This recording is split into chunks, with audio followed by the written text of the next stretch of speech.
Hello and welcome everyone. आज मैं आप सबके लिए अजय देवगन की नई मूवी जिसका नाम है रनवे 34 लेकर आई हूँ, जो कि एक सच्ची घटना पर आधारित है। और अगर आप इस चैनल पर नए हैं तो लाइक एंड सब्सक्राइब करना ना भूलिएगा। कहानी की शुरुआत होती है और अजय देवगन को दिखाया गया है टैक्सी में जाते हुए। अजय देवगन इस कहानी में कैप्टन विक्रांत खन्ना का रोल निभा रहे हैं। टैक्सी से होटल जाते हुए वो रास्ते में अब बीवी और बच्ची से बात करते हैं और बेटी उन्हें जल्दी वापस आने के लिए घर बोलती है और कहती है कि आपको याद है ना कि 2 दिन बाद मेरा जन्मदिन। रूम पे पहुंचने के बाद अब कैप्टन विक्रांत को आता है उनके दोस्त का, जो उन्हें पार्टी करने के लिए क्लब में बुलाता है। कुछ ही देर में अब कैप्टन विक्रांत होटल से निकल के क्लब में पहुंच जाते हैं जहां उनके फ्रेंड ने उन्हें बुलाया है और वहीं दोनों के बीच में एक बेट लग जाती है, जिसमें अब विक्रांत का फ्रेंड बोलता है कि अगर तुम सामने खड़ी हुई लड़की का नंबर लेके आओगे तो मेरी लैम्बोर्गिनी होगी तुम्हारी। ऐसा सुनते ही विक्रांत कहता है अकेला नंबर ही क्यों, मैं तो साथ में उस लड़की को भी ले आऊंगा। विक्रांत अब अंजलि को अप्रोच करता है और जैसे तैसे उसको कन्विंस करके वहाँ ले आता है और अपने फ्रेंड से लैम्बोर्गिनी की कीज भी ले लेता है। उसके बाद वो पूरी रात खूब जमकर पार्टी करते हैं और अर्ली मॉर्निंग 6 बजे वो वापस अपने होटल में पहुँचता है लैम्बोर्गिनी ड्राइव करके। और उसके बाद अब रेस्ट करता है क्योंकि इवनिंग की उसकी फ्लाइट है दुबई टू कोची। एयरपोर्ट पे पहुँचता है तो उसे अपनी को पायलट तान्या मिलती है, जो कि कैप्टन विक्रांत को बहुत ही एडमायर करती। दोनों साथ अंदर जाते हैं तो उन्हें एक इन्फॉर्मेशन मैनुअल मिलता है, जिसे अब कैप्टन विक्रांत बहुत ही जल्दी से पढ़कर वापस रख देते हैं। ऑफिसर उनको बोलता है कि इतनी जल्दी मैनुअल नीचे क्यों रख दिया तुमने, लगता है तुमने अच्छे से पढ़ा नहीं। तभी कैप्टन विक्रांत उस फर्स्ट पेज पे जो भी डिटेल्स हैं सारी डिटेल्स बोल के उस ऑफिसर को बताते हैं और ये सुनते ही अब ऑफिसर बहुत ही अचंभे में आ जाता है। अब सब पैसेंजर्स फ्लाइट बोर्ड करते हैं और पायलट्स रेडी हो जाते हैं टेक ऑफ के लिए। अब क्योंकि यहाँ रात को विक्रांत ने खूब जमकर पार्टी करी है तो वो फ्लाइट को लगाता है ऑटो पायलट मोड पे और एक छोटी सी झपकी ले लेता है। जैसे ही उठता है तो एयर होस्टेस आती है और अब कैप्टन विक्रांत डिमांड करते हैं कॉफी और साथ ही उसे डिस्प्रिन लाने के लिए भी बोलते हैं। कहते हैं कि उसका सर बहुत दर्द हो रहा है। कॉफी लेते ही वो कॉकपिट से बाहर निकलते हैं और जहां लिकर की सारी बॉटल्स पड़ी होती हैं वहां झुक के कुछ ढूंढते हैं और फिर वॉशरूम में चले जाते हैं। वहीं से अब सीन शिफ्ट होता है ब्रॉडकास्टिंग रूम की तरफ, जहाँ से फ्लाइट को अब सिग्नल भेजा जाता है कि वो रनवे पर कब लैंड कर सकती है। और वहाँ पे एक त्रिपाठी नाम के शख्स हैं जो इस फ्लाइट के साथ कोऑर्डिनेट करने वाले होते हैं। उनके बेटे की डेथ की वजह से उनकी कुछ मानसिक स्थिति ठीक नहीं होती और वो कुछ बीमार भी लगते हैं। यहाँ पर त्रिपाठी उन्हें बताते हैं कि मौसम बहुत ही खराब है तो कृपया करके फ्लाइट को भी लैंड ना किया जाए क्योंकि विजिबिलिटी बहुत ही कम है। काफी देर फ्लाइट अब आसमान में ही रखने के बाद जब फ्यूल लेवल्स थोड़े गिरने शुरू हो जाते हैं तभी तान्या, जो कि को पायलट है, सजेस्ट करती है कैप्टन विक्रांत को कि हमें अपनी फ्लाइट बैंगलोर की तरफ शिफ्ट कर लेनी चाहिए क्योंकि यहाँ पे विजिबिलिटी लेवल्स और भी ज्यादा गिर गए हैं और मौसम और भी ज्यादा बिगड़ता जा रहा है। ये सुनते ही अब कैप्टन विक्रांत कहते हैं बैंगलोर क्यों, त्रिवेंद्रम क्यों नहीं। तान्या कहती है क्योंकि त्रिवेंद्रम बहुत ही पास है तो ये भी हो सकता है कि शायद वहाँ का वेदर भी कुछ खासा ठीक ना हो। उधर से त्रिपाठी जी को इन्फॉर्मेशन मिलती है कि त्रिवेंद्रम की तरफ कोई भी फ्लाइट डाइवर्ट ना की जाए बिकॉज वहाँ पे वेदर यहाँ से भी ज्यादा खराब है। बट इससे पहले कि त्रिपाठी जी ये इन्फॉर्मेशन देते कैप्टन विक्रांत को, उनकी तबीयत बहुत ज्यादा खराब हो जाती और वो जाते जाते साथ ही इन्फॉर्मेशन वाला पेज भी ले जाते हैं और ये इन्फॉर्मेशन नहीं मिल पाती कैप्टन विक्रांत को। और तभी कैप्टन विक्रांत अपनी फ्लाइट मोड़ लेते हैं त्रिवेंद्रम की तरफ। फ्लाइट को डाइवर्ट कर दिया गया है। जैसे ही ये अनाउंसमेंट होती है तभी मानो हड़कंप मच जाता है सब पैसेंजर्स में। तभी कैप्टन विक्रांत बाहर आके सबको समझाते हैं और शांति बनाए रखने के लिए बोलते हैं। तभी एक और पैसेंजर जिनकी की तबीयत बहुत खराब है, एस्थमा भी है, उनका ट्रीटमेंट होना है लैंड होने के बाद। उनको एश्योरेंस देके अब कैप्टन विक्रांत चले जाते हैं अपने कॉकपिट में वापस। अब सीन शिफ्ट होता है ब्रॉडकास्ट रूम त्रिवेंद्रम में। वहाँ सब लोग चाय पी रहे होते हैं क्योंकि वहाँ की फ्लाइट सब कैंसिल हो गई हैं और वहाँ कोई भी फ्लाइट लैंड नहीं होनी। तभी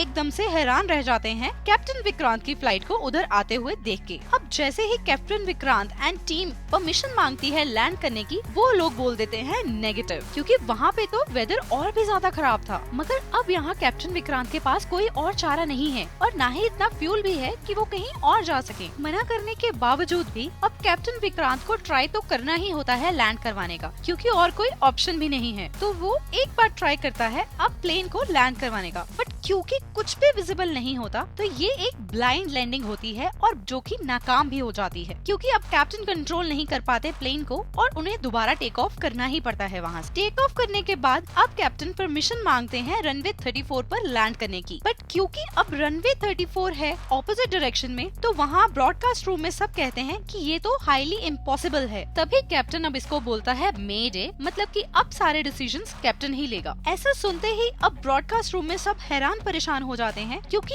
एक तो रनवे 34 बहुत ही छोटा था और दूसरा बहुत खतरनाक आंधी चलने की वजह से अब फ्लाइट को कंट्रोल करना यहाँ पर इम्पॉसिबल हो जाता और रनवे के खत्म होते ही आगे खाई है, जिसके चलते अगर ब्रेक सही टाइम पर नहीं लग पाई तो प्लेन क्रैश भी हो सकता था। अब यहाँ जैसे तैसे करके कैप्टन विक्रांत आंखें मूंद कर भी रनवे 34 पर सेफ लैंडिंग करवा ही देते हैं और सब पैसेंजर्स को सेफली कोची तक भी पहुँचा दिया जाता है। और वहीं कैप्टन विक्रांत और तान्या को इंक्वायरी के लिए ले जाया जाता है कि क्यों उन्होंने रनवे 16 की जगह रनवे 34 को चुकिया लैंडिंग के लिए। अब वहाँ दोनों को मिलने आते हैं इन्वेस्टिगेशन ऑफिसर्स, जो उनकी स्टेटमेंट्स रिकॉर्ड करके वहाँ से चले जाते और जाते जाते बताते हैं कि एक लेडी जिसका ट्रीटमेंट होना था उसकी हॉस्पिटल पहुँचने से पहले ही हार्ट अटैक की वजह से डेथ हो गई, जिसे सुन के अब यहाँ कैप्टन विक्रांत को बहुत ही धक्का लगता है। इसके बाद स्काईलाइन से एक सीनियर ऑफिशियल मिलने आता है कैप्टन विक्रांत से और कहता है कि तुम्हें टेंशन लेने की कोई जरूरत नहीं है, सब ठीक हो जाएगा। दूसरी तरफ अब इस इंक्वायरी के प्रिजाइडिंग ऑफिसर हैं नारायण वेदांत, जो कि एक बहुत ही असूलों वाले और तह तक छानबीन करने वाले ऑफिसर बताए गए हैं। और दूसरी तरफ कैप्टन विक्रांत को मीडिया में बिल्कुल हीरो की तरह दर्शाया जा रहा है, क्योंकि उन्होंने 150 लोगों की जान बचाई, मौसम इतना खराब होते हुए भी। अब इसी वजह से स्काईलाइन के सीईओ बहुत ही खुश हैं, क्योंकि अब इस न्यूज के चलते उनके स्टॉक्स एकदम हाई टच कर रहे होते हैं। दूसरी तरफ अब ऑफिसर नारायण जुट गए हैं अपनी इन्वेस्टिगेशन पे, त्रिवेंद्रम के रनवे पर जाते हैं, बल्कि वो सारी इन्फॉर्मेशन को कनेक्ट करके ब्रॉडकास्ट ऑफिस से भी एम्प्लॉइज को वहाँ पर बुलाते हैं और पूछते हैं कि उनकी कन्वर्सेशन का डाटा आखिर कहाँ गया, जिस पर अब त्रिपाठी जी अपनी कोई गलती नहीं बताते और कहते हैं कि हमारा 12 घंटे बाद डाटा ओवरराइट हो जाता है, जिसकी वजह से हम आपको कन्वर्सेशन वाली टेप नहीं भिजवा पाए। नेक्स्ट सीन में अब स्काईलाइन के सीईओ सूरी मिलने जाते हैं क्वींस की सीईओ से, क्योंकि अब इन दोनों कंपनीज का मर्जर होने वाला था। अब यहाँ क्योंकि सूरी को बहुत ही टेंशन है कि नारायण वेदांत अब कुछ न कुछ इस केस में निकाल ही लेंगे, तो वो उनको इस केस से हटाने के लिए अब क्वीन की सीईओ से मिलते हैं और मिस्टर नारायण को केस से हटाने के लिए वो बोलती हैं कि वो अब आपकी कंपनी का 65% शेयर लेंगे उसी दाम, जिसे सुन के अब सूरी बौखला जाता है और इस डील के लिए मना भी कर देता है। अब टाइम आता है कोर्ट में हियरिंग्स का, जहाँ अब न सिर्फ स्काईलाइन के सीईओ बल्कि क्वींस के CEO captain Vikrant, Tanya, mister Narayan और ज्यूरी मेंबर्स भी होते हैं। अब कोर्ट की प्रोसीडिंग स्टार्ट होती हैं और first question mister Narayan captain Vikrant से करते हैं, उसने वेदर रिपोर्ट्स पढ़ने की इतनी जल्दी क्यों की और एक ही मिनट में पढ़कर उसे रख क्यों दिया वापस। इसके रिस्पॉन्स में अब कैप्टन विक्रांत दोबारा से वही सारी डिटेल्स कोर्ट के सामने बता देता है और साथ ही कहता है कि उसे कुछ नहीं भूलता, उसकी फोटोजेनिक मेमोरी है। इसके साथ ही अब वो मिस्टर नारायण को बोलता है कि आप गलत सवाल पूछ रहे हैं। ऐसा सुनते ही अब मिस्टर नारायण बहुत ही गुस्से में आ जाते हैं और कहते हैं क्या अब तुम हमें बताओगे कि हमें कैसे क्वेश्चन पूछने चाहिए। अब नेक्स्ट क्वेश्चन आता है कि क्या तुमने उस दिन ड्रिंक करके फ्लाइट चलाई थी। कैप्टन बोलता है कि आपकी मेडिकल रिपोर्ट क्या कहती है। अब क्योंकि स्काईलाइन वालों ने सब मेडिकल रिपोर्ट अपनी फेवर में बनवा दी है, तो कैप्टन इसमें भी बच जाता है। अब मिस्टर नारायण कहते हैं कि मैं लाई डिटेक्टर टेस्ट करना चाहता हूँ तुम्हारा। वो मैंडेटरी टेस्ट नहीं होता, मगर फिर भी कैप्टन बोलता है कि मैं तैयार हूँ और सच सच सब सवालों के जवाब देता है। लास्ट में जैसे ही सवाल आता है शराब का, कैप्टन फिर से वही डराता है कि उसने फ्लाइट के दौरान कोई शराब नहीं पी थी और ये टेस्ट में भी सच ही आता है। अब जिसके कारण नारायण बोलता है कि उसी कॉकपिट के वॉशरूम में से हमें एक शराब की बोतल भी मिली थी डस्टबिन में से, तो वो किसने पी थी। ये क्वेश्चन को अब कैप्टन आंसर नहीं करता और पास कर देता है और यही डे 1 की हियरिंग फिनिश हो जाती है। अब नेक्स्ट डे बारी आती है तान्या की। अब पहले ही क्वेश्चन में तान्या से पूछा जाता है कि कैप्टन का बिहेवियर कैसा था तान्या के साथ, जिस पर वो कहती है नॉर्मल। अब बहुत घुमा फिरा के मिस्टर नारायण उससे क्वेश्चन पूछते हैं, जिससे पता चलता है कि उनके बीच में थोड़ा आर्ग्यूमेंट भी हुआ था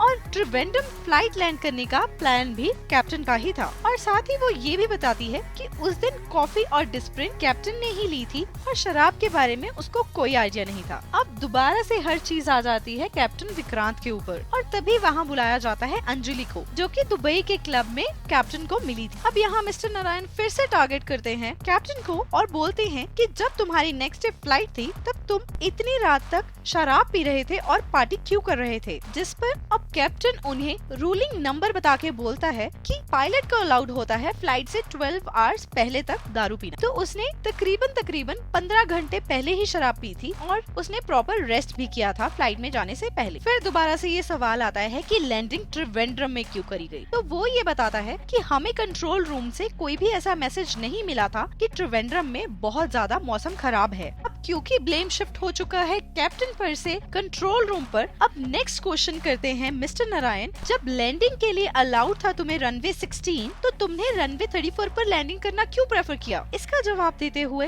अब कैप्टन बताता है कि वो स्काईलाइन ज्वाइन करने से पहले एक बिजनेसमैन का प्राइवेट जेट फ्लाई करता था जो कि हमेशा रनवे 34 से ही जाता था। साथ ही बताता है कि वो रनवे 34 पर आंखें मूंद कर भी कभी भी लैंडिंग कर सकता है। मिस्टर नारायण कहते हैं तुम इस बात को कभी साबित नहीं कर सकते, लेकिन कैप्टन बोलता है आप फ्लाइट सिमुलेटर मंगवा लीजिए, मैं आपको ये करके दिखा सकता हूँ। अब उन्हीं सारी कंडीशंस के साथ फ्लाइट सिमुलेटर मंगवाया जाता है, यानी कि अब एयरप्लेन में फ्यूल भी कम है, आंखें भी बंद कर दी जाती हैं कैप्टन की और साथ ही डिस्टेंस भी उतना ही दिया जाता है। और आंखें बंद होने के बावजूद कैप्टन यहाँ इतने अच्छे से फ्लाइट सिमुलेशन में उसे लैंडिंग करके दिखाता है कि मानो नारायण के तो यहाँ होश ही उड़ जाते हैं। और फाइनली अब फिर वो अपना वर्डिक्ट सुनाते हैं, जिसमें कि वो ये खास तौर पर मेंशन करते हैं कि कैप्टन की लापरवाही की वजह से 150 लोगों की जान जा सकती थी, तो जिसके चलते उन्हें 3 मंथ्स का सस्पेंशन ऑर्डर दिया जाता है और ब्रॉडकास्ट रूम में से त्रिपाठी को नौकरी पे से निकाल दिया जाता है। कोर्ट की प्रोसीडिंग्स खत्म होने के बाद अब कैप्टन मिलने जाते हैं मिस्टर नारायण से और पूछते हैं कि आपने मुझे लाइफ टाइम बैन क्यों नहीं दिया, क्यों आपने सिर्फ 3 मंथ्स के लिए ही मुझे सस्पेंड करवाया। जिस पर अब नारायण बहुत ही अच्छा सा जवाब देते हैं और कहते हैं तुम जैसे गिफ्टेड पायलट को मैं अपने देश से छीनना नहीं चाहता था। और साथ ही कहते हैं हर गलती को हम मान सकते हैं, उससे सीख सकते हैं और उसे फिर कभी ना दोहराने का प्रण ले सकते हैं। तभी हाथ मिला के वो कैप्टन से वहाँ से निकल जाते हैं। अब सीन शिफ्ट होता है 3 महीने बाद का, जहाँ कैप्टन विक्रांत अब दोबारा अपनी फ्लाइट के लिए जाते हुए दिखाए गए हैं। और तभी हमें ये भी बताया जाता है कि उस दिन कॉकपिट में जो बोतल मिली थी शराब की, वो बोतल किसी और ने नहीं, वहाँ की एक एयर होस्टेस ने ही पी थी, क्योंकि वो इतना घबरा गई थी और उसे लग रहा था शायद उसका ये आखिरी दिन होगा।